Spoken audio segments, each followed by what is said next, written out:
আমাদের এই আচরণ কবে পরিবর্তন হবে জানি না। এই শরীফার গল্প বর্তমানে এটা নিয়ে যুদ্ধ লাগছে, বুঝতে পারছি। সপ্তম শ্রেণীর একটা পাঠ্যপুস্তক, একটা লেখনী আপনাদেরকে খুব আশ্চর্য, যদিও এই বিষয়ে আমার ওয়াজ না, তারপর আপনাদের সতর্ক করার দায়িত্ব। বিষয়টি একবারে খারাপও না, ভালো বলা চলে। আমার দৃষ্টি কি জিনিসটা আপনাদেরকে বুঝাই। একটা ছোট্ট লেখনীটা কি, একটা স্টুডেন্ট সে পড়াশোনা করে। আমি এর উপরই আপনাদের কাছে কোরআন হাদিস নিয়ে আলোচনা। একজন লেখক তিনি শরীফার গল্প নামে একটা বই লিখছেন। মানুষের সাদৃশ্য ও ভিন্নতা, এটার উপর তিনি একটা টপিকস করছেন। ছোটবেলায় সবাই আমাকে ছেলে বলত, কিন্তু আমি নিজে এক সময় বুঝলাম আমার শরীরটা ছেলেদের মতো হলেও আমি মনে মনে একজন মেয়ে। আচ্ছা, শরীর ছেলেদের মতো হলে মনে মনে মেয়ে হওয়া যায় কি? বুঝলেন না? এটা একটা পাগলের খোলা। মনে মনে কখনো মেয়ে হওয়া যায় না। যেই বেটা তো বেটাই, পুরুষ তো পুরুষই, নারী তো নারী।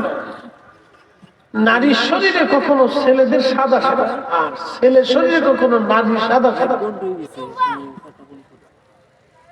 লেখক তিনি লিখতেছেন, আমি মেয়েদের মতো পোশাক পরতে ভালোবাসতাম, কি এক পাপা, কিন্তু বাড়ির কেউ আমাকে পছন্দের পোশাক কিনে দিতে রাজি হতো না। বোনদের সাজবার জিনিস দিয়ে লুকিয়ে লুকিয়ে সাজতাম, ধরা পড়লে বকাঝকা, এমনকি মারও যুক্ত করতাম। আচ্ছা, লেখক এটা দিয়ে কি বুঝাইতেছে? এটা পড়ে আমার দেশের ছেলেদের কি লাভ, কি শিখছি? আম কথা জোড়া জোড়া, মারবো সবক সর্বজোড়া। ওরে বহু শরীরে দ্বারা আসছে আমার প্রবলেম। হাট্টিমা টিম তারা মাঠে পড়ে ডিম, তাদের ঘোড়ার দুটো ডিম। ওই দেখা যায় তাল গাছ, ওই আমাদের গা, এইখানেতে বাস করে কানাবো দর্শা। কি হবে এদের শিখে বলে? শোনেন, আমাদেরকে ছোট্ট কাল থেকে আমরা আমাদের বাচ্চাদেরকে তৈরি করতে পারি। আমাদের উচিত ছিল আমাদের সন্তানদেরকে ছোট্ট কাল থেকে নৈতিকতা শিক্ষা দেওয়া, দুর্নীতির বিরুদ্ধে শিক্ষা দেওয়া, হক হালাল মতো কিভাবে চলবে এটা শিক্ষা দেওয়া, মিথ্যাকে বর্জন করে সত্যকে আঁকড়ে কিভাবে ধরতে হয় এটা শিক্ষা দেওয়া, দেশ প্রেম কি জিনিস এটা শিক্ষা দেওয়া, মানবতা শিক্ষা দেওয়া। আমাদের বাচ্চাদেরকে শেখানো উচিত ছিল হেসান কি, দয়া করলে কি হয় এটা শিক্ষা দেওয়া, গরিব মানুষের উপকার করলে কি হয়, অসুস্থ লোকের সেবা করলে কি হয়, দরিদ্র মানুষের ঘরে খাবার পৌঁছাইলে কি হয়,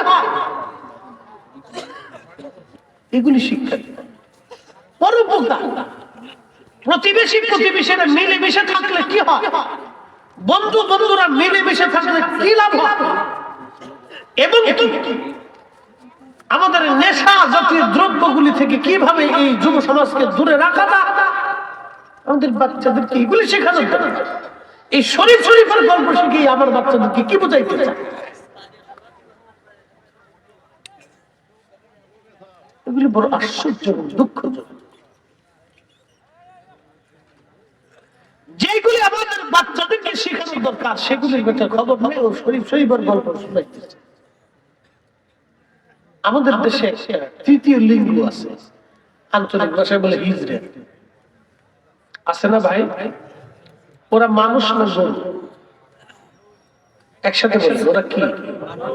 জোরে বলতে না, আরো জোরে বলে।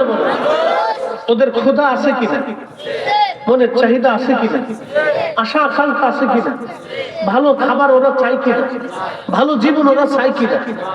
তো অবশ্যই আমাদের দায়িত্ব ওরা মানুষ হিসেবে ওদেরকে আমাদেরকে সাইজ দেওয়া, জায়গা করে দেওয়া, খাদ্যের ব্যবস্থা করা, কর্মসংস্থানের ব্যবস্থা করা, লেখাপড়ার ব্যবস্থা করা, ওকে দিন শেখানো, ধর্ম শেখানো।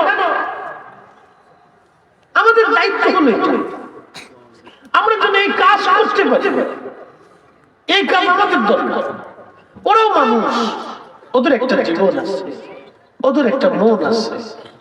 এগুলি তাদের সাথে আমাদের সম্পর্ক কিভাবে বাড়বে, আমাদের বাচ্চারা তাদেরকে কোন নজরে দেখবে, আমরা সামাজিক ভাবে তাদেরকে কোন নজরে দেখব, এগুলি হলো আমাদের শিক্ষানো উচিত এবং এই নৈতিকতা আমাদেরকে শিক্ষা দেওয়া উচিত। কথা কোন ঠিক কিনা? এগুলি ছিল আমাদের নৈতিকতা শিক্ষা দেওয়া উচিত। উপস্থিতি খুব মনোযোগ দিয়ে, রাসূল করিম পৃথিবীতে কেন আসলেন এবার আসুন এই কথাগুলোর উপর বেসিস করে আমি এখন আপনাদেরকে আমার রাসূলের দিকে ফিরে নিয়ে যাই। 1450 বছর আগে রাসূল কেন আসলেন?